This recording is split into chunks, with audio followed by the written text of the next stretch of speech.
लोग खासकर युवा हम बेहद गुमराह स्थिति में है, कंफ्यूज हो रहे हैं कि हम चंद्रशेखर को सपोर्ट कराएं या मायावती को सपोर्ट कराएं। सीधा कट टू कट मैं आपसे जानना चाहूंगा। आंसर दिया है, जो बीजेपी को हरा सकता है हमको उसके साथ खड़ा। चंद्रशेखर बोल रहे हैं, मैंने वही बात आपको कही थी। नहर में वफादार कौन है, मायावती अब या फिर चंद्रशेखर? आप हम लोगों को वफादार गैर वफादार ये दोनों में देखने के बजाय सभी बहुजनों को मायावती जी के पीछे खड़ा होना चाहिए।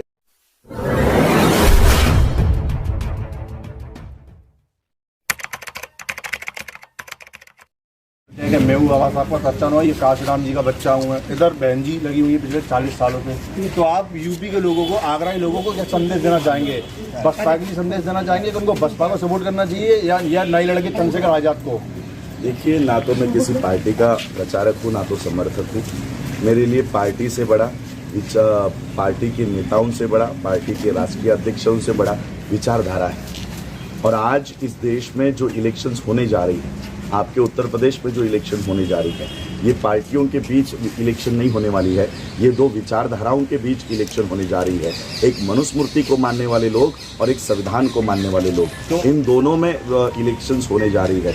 इसलिए मैं, चाहे वो आपके कॉन्स्टिट्यूंसी में निर्दलीय क्यों ना कोई लड़ता हो, जो बीजेपी को और कांग्रेस को हरा सकता है, मैं उसके पीछे हूँ। चाहे वो किसी पार्टी का हो, बहुजन समाज का हो, एएसपी का हो, तो किसी भी पार्टी का हो, जो बीजेपी को हराने की ताकत रखता है, मैं उसका। सर एक बात बताइए, बहुजन विचारधारा तो चंद्रशेखर भी चल नहीं बोल रहे हैं। जब मैं मनुस्मृति का विरोध करता हूँ और बहन जी तो पिछले 40 साल से चली रही है। जय भीम का नारा तो नरेंद्र मोदी भी लगाता है, जय भीम का नारा तो राहुल गांधी भी लगाता है। हम लोगों को इनकी मंशा, इनकी विचारधारा, किस विचारधारा पे काम करते हैं, इसके ऊपर हमको सोचना चाहिए।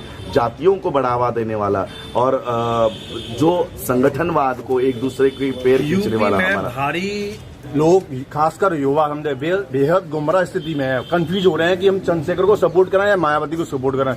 सीधा कट टू कट मैं आपसे जानना चाहूंगा। आंसर दिया है, जो बीजेपी को हरा सकता है हमको उसके साथ खड़ा। चंद्रशेखर बोल रहे हैं, मैं हरा सकता हूँ। हरा सकता है कैंडिडेट। मैं देखा है, हमने अभी महाराष्ट्र की इलेक्शंस देखी। तो वोटों का बंटवारा नहीं होगा, दलित वोटों का बंटवारा नहीं होगा, उससे बीजेपी को फायदा नहीं होगा। वही बंटवारा ना हो, इसलिए हर कॉन्स्टिट्यूंसी में मैंने कुछ देखे हैं कि बीएसपी के उम्मीदवार अंदर से मैनेज हो जाते हैं, एएसपी के उम्मीदवार मैनेज हो जाते हैं। जब हमें पता चल जाए कॉन्स्टिट्यूंसी में कि जो उम्मीदवार दिया हुआ है ये कहीं ना कहीं बीजेपी के, कांग्रेस के ऊपर। दलितों का आइकॉन हो, लोग आपको मानते हैं, आपको आदर्श मानते हैं, आप अपना दृष्टिगत स्पष्ट की, मैं दलितों के लिए कभी बात ही नहीं करता। मैं तो दलितों को और पीटो ये बात करता हूं। हम दलित नहीं हैं, हम बौद्ध हैं। हम बौद्ध हैं और इसलिए दलित जो आज भी मंदिरों के बाहर घंटा बजाते बैठे हैं, इनको पीटना ही चाहिए मंदिर में जाने के बाद।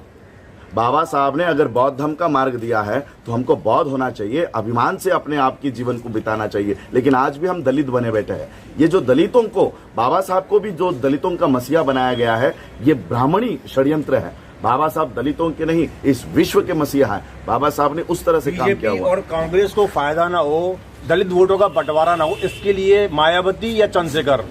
बहन जी, देखिए, हम लोगों ने ये बात बहुत पहले ही कह दी है कि इस समय 2022 में हम लोगों को अंतर्गत जितने भी वाद है इसको बाहर रखना है। चंद्रशेखर जी आज युवा है, उनके पास कई और टर्म्स पड़ी हुई है और 5 टर्म वो लड़ सकते हैं। लेकिन अब हम लोगों को, मैंने इसलिए कहा कि दो विचारधारा के बीच में ये लड़ाई चल रही है, इसलिए अभी हम लोगों का जो दुश्मन है हमारे घर के दरवाजे तक आ गया है। विचारधारा तो मोदी जी भी बोल रहे हैं, हम भी बाबा साहब की विचारधारा पर चल रहे हैं। मैंने बताया, मोदी भी संविधान की बात करता है, मोदी भी जय भीम का नारा देता है, कांग्रेस भी जय भीम का नारा देता है। लेकिन हमें पता है कि हमारा दोस्त कौन है, दुश्मन कौन है, ये समाज के लोगों को पता है। योगी तो अभी बाबा साहब के स्मारकों का उद्घाटन करते जा रहा है यूपी में, तो हमें पता नहीं है 5 साल हमारे ऊपर अन्याय करोगे, अत्याचार करोगे, संविधान को बदलने की बात करोगे, संविधान को जलाने की बात करोगे, इलेक्शंस आते ही जय भीम का नारा दोगे, तो ये जनता बेवकूफ नहीं है।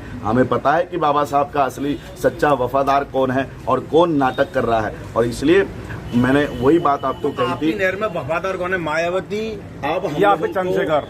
आप हम लोगों को वफादार गैर वफादार ये दोनों में देखने के बजाय सभी बहुजनों को मायावती जी के पीछे खड़ा होना चाहिए, ताकि हमारी वोट का बंटवारा।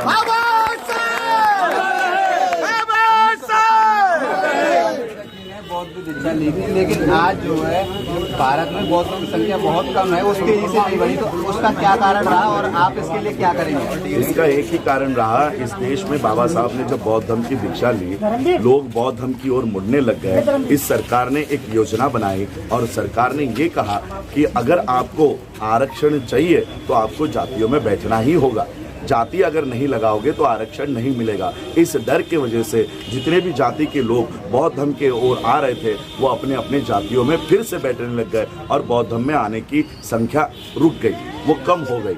और आज मैं उन सभी जाति के लोगों को बताना चाहूँगा कि जिस जाति के लिए आरक्षण दिया जाता था, अब वो आरक्षण तो आपके पास है, लेकिन जिस व्यवस्था में आरक्षण लागू होता है वो व्यवस्था खत्म हो गई है। पब्लिक सेक्टर सारे बिक गए हैं, किसी भी सेक्टर में आपका रिजर्वेशन उतना ही परसेंटेज है, लेकिन जहां पर ये परसेंटेज लेकर जाओगे वहां की नौकरियां बंद हो गई है। आज हम लोगों के पास बुद्ध धर्म में आने की ओर अब कोई मार्ग नहीं बचा है। इसलिए मैं कहूँगा ये छोटे मोटे आरक्षण के लिए जो आप चमार बने बैठे थे, पासी बने बैठे थे, दुसाध बने बैठे थे, गडियारा बने बैठे थे, अब इस जाति को लगाकर आपका कोई उद्धार नहीं होने वाला।